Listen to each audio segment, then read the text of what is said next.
একটা স্বপ্ন ব্যাটের মাঝখান দিয়ে উড়ে যায় বাউন্ডারির বাইরে, আরেকটা স্বপ্ন হাতছানি দেয় পরীক্ষার খাতার পাতায়। এই দোটানায় এক তরুণের সিদ্ধান্ত বদলে দিতে পারে তার ভবিষ্যৎ।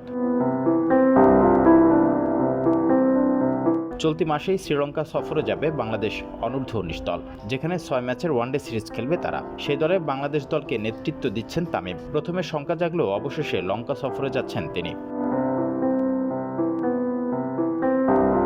আগামী 10 এপ্রিল থেকে বাংলাদেশে শুরু হতে যাচ্ছে সেকেন্ডারি স্কুল সার্টিফিকেট এসএসসি পরীক্ষা, যেখানে যশোরের একটি স্কুল থেকে পরীক্ষায় অংশগ্রহণ করার কথা ছিল তামিমের। তবে এবারের সেশনে পরীক্ষা দিচ্ছেন না বাংলাদেশ অনূর্ধ্ব-19 দলের অধিনায়ক। শ্রীলঙ্কার বিপক্ষে সিরিজকেই বেছে নিয়েছেন তামিম। জানা যায়, তামিমকে পরীক্ষার জন্য ছাড়পত্র দিয়েছিল বাংলাদেশ ক্রিকেট বোর্ড। তার পরিবারও অবশ্য বিষয়টি মেনে নিয়েছিলেন। তামিমের বাবা, মা, ভাই সবসময় পাশে থাকেন ছায়ার মতো। পরিবার সূত্রে জানা যায়, তামিমের ইচ্ছে রয়েছে ভবিষ্যতে ঢাকা বিশ্ববিদ্যালয়ে পড়াশোনা করার।